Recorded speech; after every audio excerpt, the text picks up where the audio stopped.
Hey hello, cinematic video ধারণ করার জন্য আজকে এসেনশিয়াল কয়েকটি টিপস আপনাদের সাথে শেয়ার করব। আশা করি টিপসগুলো আপনাদের ভালো লাগবে।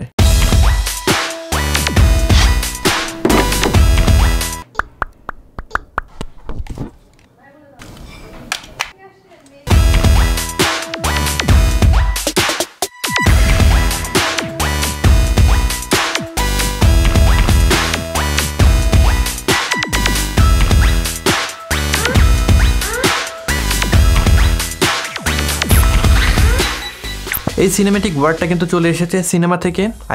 সিনেমার মতো দেখতে যে কোনো ভিডিওকেই আমরা কিন্তু সিনেমেটিক বলতে পারি। এই কারণে আপনি যদি সিনেমেটিক ভিডিও শ্যুট করতে চান, সিনেমেটিক বিরল শ্যুট করতে চান, অফকোর্স কিন্তু আপনাকে ওই বিষয়টা খেয়াল রাখতে হবে। আপনাদের প্রচুর পরিমাণে সিনেমা দেখতে হবে বা মুভি দেখতে হবে এবং সেখানে কীভাবে তারা লাইটিং করেছে, কীভাবে তারা সাউন্ড ডিজাইন করেছে, কীভাবে সেট ডিজাইন করেছে, কীভাবে কম্পোজিশন করেছে, এই জিনিসগুলো যদি লক্ষ্য করেন তাহলে কিন্তু অনেক ইনফরমেশন সেখান থেকে আপনি নিয়ে আসতে পারবেন এবং সেগুলো আপনার ভিডিওতে ইমপ্লিমেন্ট করতে পারবেন। সো প্রথম টিপস হলো আপনাকে অনেক মুভি দেখতে হবে এবং শুধু মুভি দেখলে হবে না, মুভির গল্প শুনলে হবে না, মুভিতে অ্যাকচুয়ালি যে কাজগুলো হয়েছে সেই কাজগুলোর প্রতি আপনার নজর দিতে হবে। আমরা পৃথিবীতে যা কিছুই করি সব কিছুর পিছনে কিন্তু একটা কারণ থাকা খুবই জরুরি। আমার ভিডিওটা আপনি দেখছেন, নিশ্চয়ই আপনার সিনেমাটোগ্রাফির উপরে ইন্টারেস্ট রয়েছে কিংবা আপনি কন্টেন্ট ক্রিয়েটর, ভিডিও তৈরিতে আপনার আগ্রহ রয়েছে, এই কারণেই দেখছেন, রাইট? তো এইরকমভাবে আমরা যখন কোনো ভিডিও তৈরি করছি সেটার পিছনেও কিন্তু কোনো গল্প থাকা আবশ্যক। কারণ আপনার ভিউয়ার্স যারা রয়েছে, অডিয়েন্স যারা রয়েছে, তারা যদি আপনার ভিডিওর সাথে কানেক্ট না করতে পারে তাহলে কিন্তু তাদের জিনিসটা ভালো লাগবে না। সেমভাবে আপনি যখন কোনো বিরল শ্যুট করছেন, র্যান্ডম কিছু ফুটেজ মিউজিকের সাথে লাগিয়ে একটা বিরল তৈরি করে ফেললে কিন্তু সেটা দেখতে ভালো লাগবে না। আপনি যদি সেটার সাথে কোনো গল্প জুড়ে দিতে পারেন তাহলে কিন্তু সেই বিরলটা দেখতে দারুণ লাগবে। এই ভিডিওটা যদি লক্ষ্য করেন সেক্ষেত্রে আপনারা দেখতে পাচ্ছেন এইটার পেছনে একটা গল্প রয়েছে। আমি আমার যে ক্যামেরা রয়েছে সেটাকে হাতে নিয়েছি, দেন আমার যে স্টুডিও রয়েছে সেটাকে রেডি করেছি, শ্যুট করতে বসে পড়েছি। সো এই কাজগুলো আপনারা করতে পারেন। যখন কোনো বিরল তৈরি করছেন সেটার সাথে যদি ছোট একটা গল্প অ্যাড করে দিতে পারেন সেটা কিন্তু দারুণ একটা বিষয় হয়ে যাবে। আমি আগে যে ভুলটা করতাম এখনও মাঝে মাঝে সেই ভুলটাই করি। দেখা যায় আমার যে ভিডিও রয়েছে সেই ভিডিওটা আগে শ্যুট করে ফেলি কিন্তু আমার কোনো প্রপার প্ল্যান থাকে না। তবে আমি এই জিনিসটা লক্ষ্য করেছি, যখন আমি প্রপার প্ল্যান করে কোনো ভিডিও শ্যুট করি সেই ভিডিওটা কিন্তু অনেক ভালো একটা রেসপন্স পাওয়া যায়। যখন আমি কোনো ভিডিও তৈরি করবো, একটা বিরল তৈরি করছি, সেটার পেছনে আমি আগে থেকে যদি কোনো মিউজিক রেডি করে রাখি, কী শ্যুট আমি নেব, কী ফুটেজ থাকবে, ক্লিপগুলো কোন অ্যাঙ্গেলে আমি শ্যুট করব, কম্পোজিশন কীভাবে হবে, এই জিনিসগুলো যদি আমি প্ল্যান করে শ্যুট করতে বসি তাহলে কিন্তু জিনিসটা অনেক ভালো হয়। এই কারণে একটা কথা রয়েছে, শ্যুট ফর দ্য এডিট। আপনি যে এডিট করবেন সেই এডিটের কথা চিন্তা করে যদি আপনি শ্যুট করেন তাহলে কিন্তু বেটার একটা রেজাল্ট পাবেন। সো আপনারা যখন কোনো ভিডিও শ্যুট করবেন, যে কোনো ধরনের ভিডিও হতে পারে, ইউটিউবের আপনার টকিং হেডশট ভিডিও কিংবা কোনো বিরল, সেই ভিডিওর জন্য আগে থেকে যদি প্ল্যান করেন, একটা মিউজিক রেডি করে রাখেন, দেন কীভাবে শ্যুট করবেন এগুলো প্ল্যান করে রাখলে আপনার যে শ্যুট রয়েছে সেটা কিন্তু দারুণ হবে। এডিট করার সময় কিন্তু আপনার খুব বেশি প্যারা নিতে হবে না এবং এন্ড রেজাল্টটাও কিন্তু বেশ ভালো হবে।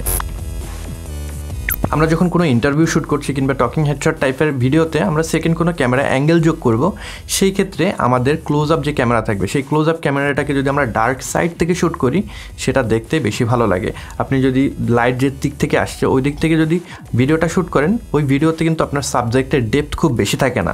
তবে যদি আপনি অ্যাঙ্গেলটা চেঞ্জ করে আপনি অপোজিট অ্যাঙ্গেল থেকে নেন, ডার্ক সাইড থেকে নেন, তখন কিন্তু ফেসের একটা ডাইমেনশন দেখা যায়, ওই সাবজেক্টটাকে দেখতে কিন্তু আরও বেশি ভালো লাগে। সো আপনারা যখন কোনো সেকেন্ড অ্যাঙ্গেল ক্যামেরা শ্যুট করছেন কিংবা আপনারা যখন টকিং হেডশট টাইপের ভিডিও শ্যুট করছেন, ইন্টারভিউ শ্যুট করছেন, আপনার ট্যালেন্ট বা অ্যাক্টর যখন আপনার ক্যামেরার দিকে তাকিয়ে নেই, অন্য কোনো দিক থেকে আপনি শ্যুট করছেন, এরকম অ্যাঙ্গেলে শ্যুট করছেন, সেই ক্ষেত্রে আপনি যদি ডার্ক সাইড থেকে ভিডিওটাকে শ্যুট করেন ওইটা দেখতে বেশি ভালো লাগে। চেষ্টা করে দেখতে পারেন। বিরল শ্যুটের সময় আমাদের টেন্ডেন্সি থাকে খুব বেশি স্লো মোশন অ্যাড করার। তবে আপনি যদি নর্মাল যে মোশন রয়েছে 24 FPS যে ভিডিও রয়েছে সেগুলো যদি অ্যাড করে দেন সেটা কিন্তু আরও বেশি রিয়েলিস্টিক মনে হবে। তো এই ক্লিপটা আপনারা দেখতেই পাচ্ছেন, আমি জাস্ট লাইটটাকে টার্ন অন করছি, সেক্ষেত্রে আমি নর্মাল যে ভিডিও রয়েছে সেটা ব্যবহার করেছি, নর্মাল 24 FPS ভিডিও ধারণ করেছি। এখানে কিন্তু আপনারা একটা রিয়েলিস্টিক ফিল পাচ্ছেন। সো আপনার যখন বিরলে ওই রকম কোনো ভাইব দরকার নেই, খুব স্লো করার দরকার নেই, সেক্ষেত্রে নর্মাল যে 24 FPS ভিডিও রয়েছে সেগুলো একে একে যোগ করেও কিন্তু আপনি দারুণ বিরল তৈরি করতে পারবেন। আপনারা কিন্তু এই জিনিসটাও চেষ্টা করে দেখতে পারেন, আশা করি এটা থেকে ভালো একটা রেজাল্ট আপনারা পেয়ে যাবেন। যখন কোনো আমরা প্যানিং শ্যুট নিচ্ছি কিংবা আমরা কোনো ট্র্যাকিং শ্যুট নিচ্ছি, তখন আমার সাবজেক্টের সামনে যদি কোনো এলিমেন্ট থাকে সেটাকে যদি আমরা ফোরগ্রাউন্ড এলিমেন্ট হিসেবে ব্যবহার করি তখন ওই ভিডিওটা দেখতে কিন্তু আরও বেশি ডাইনামিক মনে হয়। তখন কিন্তু একটা 3 ডাইমেনশন ভাইব চলে আসে, ফোরগ্রাউন্ড রয়েছে, আপনার সাবজেক্ট রয়েছে, দেন ব্যাকগ্রাউন্ড রয়েছে। ওই জিনিসটা আরও বেশি আপনার অডিয়েন্সের সাথে কানেক্ট করতে পারে, ওই জিনিসটা দেখতে বেশি ভালো লাগে। সো আপনারা যখন ভিডিও ধারণ করছেন, প্যানিং শট নিচ্ছেন, চেষ্টা করবেন সামনে কোনো ফোরগ্রাউন্ড এলিমেন্ট যদি যোগ করা যায়, সেই সুযোগটা যদি থেকে থাকে আপনারা একটা ফোরগ্রাউন্ড এলিমেন্ট যোগ করে ফেলবেন। ওই ভিডিওটা আরও বেশি আপনাদের কাছে আই প্লিজিং মনে হবে। Last but not the least, আপনারা যখন ভিডিও ধারণ করছেন তখন যদি আপনার ভিডিওতে লিডিং লাইন ব্যবহার করেন, সেটা দেখতে বেশি দারুণ লাগে। সাপোজ আপনার একজন সাবজেক্ট রয়েছে, সেই সাবজেক্টকে ডিরেক্ট করার জন্য আশেপাশের যে এলিমেন্টগুলো রয়েছে, হতে পারে সেটা ফোরগ্রাউন্ড কিংবা ব্যাকগ্রাউন্ড, সেখানে যদি লিডিং লাইন থাকে সেগুলোকে ব্যবহার করে আপনার ভিউয়ারের যে অ্যাটেনশন সেটা যদি সাবজেক্টের দিকে ডিরেক্ট করতে পারেন, ওই জিনিসটা খুবই বেশি ডাইনামিক মনে হয়। এই জিনিসটা আপনারা ভিজুয়াল কিংবা আপনাদের নর্মাল যে কম্পোজিশন রয়েছে ভিডিওতে, সেখানে ব্যবহার করতে পারেন, আপনাদের ভিডিওটা দেখতে দারুণ লাগবে। তো এই ছিল আজকের ভিডিও, আপনাদের সাথে কয়েকটা টিপস শেয়ার করার চেষ্টা করলাম, যেগুলো ব্যবহার করে আপনারা আরেকটু বেশি সিনেমেটিক যে ভিডিও সেটা ধারণ করতে পারবেন। এগুলো চেষ্টা করে আপনারা দেখতে পারেন। ভিডিওটা কেমন লাগলো অবশ্যই কমেন্ট বক্সে আমাকে জানাবেন। এই চ্যানেলে যদি আপনারা নতুন হয়ে থাকেন, আমাকে যদি প্রথমবারের মতো দেখে থাকেন, ফিল্ম মেকিং, ক্যামেরা, লাইটিংস, অডিওতে যদি ইন্টারেস্ট থেকে থাকে, সেক্ষেত্রে চ্যানেলটা সাবস্ক্রাইব করে রাখতে পারেন। তাহলে কিন্তু এরকম দারুণ দারুণ ভিডিও খুব সহজেই পেয়ে যাবেন। সবাই ভালো থাকবেন, সুস্থ থাকবেন। পরবর্তী ভিডিওতে নতুন কোনো বিষয় নিয়ে আবার দেখা হচ্ছে। Until then, good by.